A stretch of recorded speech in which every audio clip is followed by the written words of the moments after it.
আসসালামু আলাইকুম। ইতিমধ্যে কমিউনিটি স্বাস্থ্য তত্ত্বাবধায়ক পদে আবারও একটি নতুন সার্কুলার প্রকাশিত হয়েছে। তো এখানে বাংলাদেশের সকল জেলার নারী পুরুষ উভয় প্রার্থী আবেদন করতে পারবেন। আজকের এই ভিডিওটিতে আমি এই সার্কুলার সকল বিষয় নিয়ে আলোচনা করতেছি। আপনাদেরকে ভিডিওটি প্রথম থেকে শেষ পর্যন্ত দেখার জন্য অনুরোধ রইল। এবং এখন পর্যন্ত যারা যারা আমাদের এই চ্যানেলে নতুন সদস্য আছেন তারা অবশ্যই চ্যানেলটি সাবস্ক্রাইব করে পাশে থাকা বেল আইকনটি অল করে দিন। তো এখানে দেখতে পাচ্ছেন পদের নাম কমিউনিটি স্বাস্থ্য তত্ত্বাবধায়ক। এই পদে জনবল নিয়োগ প্রদান করা হবে। 16 এপ্রিল 2025 তারিখ পর্যন্ত আবেদন করতে পারবেন। এখনই আবেদন করুন। এখানে ক্লিক করে আপনাদের কাঙ্ক্ষিত আবেদনটি সম্পন্ন করতে পারবেন। এই পদের জন্য যারা আবেদন করবেন তাদের বেতন আলোচনা সাপেক্ষে প্রদান করা হবে। এই সার্কুলারটি প্রকাশিত হয়েছে 10 এপ্রিল 2025 তারিখে। শিক্ষাগত যোগ্যতার ক্ষেত্রে স্নাতক অথবা সমমান পাস থাকলে এই পদের জন্য আবেদন করতে পারবেন। জনস্বাস্থ্য, সমাজবিজ্ঞান, নৃবিজ্ঞান, খাদ্য ও পুষ্টি যে কোনো প্রাসঙ্গিক বিষয়ে স্নাতক ডিগ্রি পাস প্রার্থীদেরকে অগ্রাধিকার প্রদান করা হবে। এছাড়াও যে কোনো বিষয় থেকে স্নাতক ডিগ্রি পাস থাকলেই আবেদন করার সুযোগ থাকছে।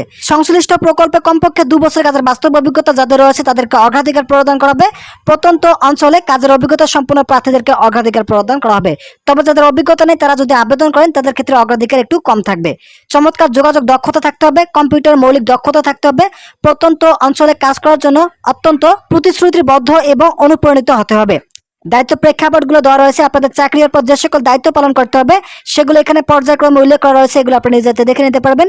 যেমন গৃহস্থলীর যত্ন সহ সঠিক সংক্রমণ প্রতিরোধের অনুশীলন নিশ্চিত করতে হবে, মাসিক প্রতিবেদন তৈরি করতে হবে, সংশ্লিষ্ট কর্তৃপক্ষ কর্তৃক নির্ধারিত যে কোনো কাজ করতে হবে, সকল প্রাসঙ্গিক সভা কর্মশালা প্রশিক্ষণে যোগদান করতে হবে, ফ্রেন্ডশিপ কর্তৃক আয়োজিত পরামর্শদান কার্যক্রমে সক্রিয়ভাবে অংশগ্রহণ করতে হবে। চমৎকার যোগাযোগ দক্ষতা থাকতে হবে, সর্বদা আচরণবিধি অনুসারে কাজ করতে হবে, সৎ এবং উচ্চ স্তরের সততা থাকতে হবে। এটি সম্পূর্ণ চুক্তিভিত্তিক।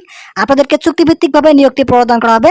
বাংলাদেশের যে কোনো স্থানে কাজ করার মানসিকতা থাকতে হবে। অনেকে ভাবতে পারে যে আসলে এই সার্কুলারটি সরকারি কিনা। এই সার্কুলারটি সম্পূর্ণ একটি বেসরকারি এনজিও প্রতিষ্ঠানের জব। তো যারা যারা এই সার্কুলার আবেদন করবেন মূলত বন্ধুত্ব, বাংলায় বন্ধুত্ব, ইংরেজিতে ফ্রেন্ডশিপ, যাকে বলা হয় ফ্রেন্ডশিপ এনজিও। ফ্রেন্ডশিপ এনজিওতে এই সার্কুলারটি প্রকাশিত হয়েছিল ব্রিজসের মাধ্যমে। যারা যারা এই সার্কুলার আবেদন করবেন তাদের জন্য আমি ডিসক্রিপশন বক্সে এই সার্কুলারের লিঙ্ক দিয়ে রেখেছি, সেখান থেকে আপনারা এই সার্কুলার আবেদনটি সম্পন্ন করতে পারবেন।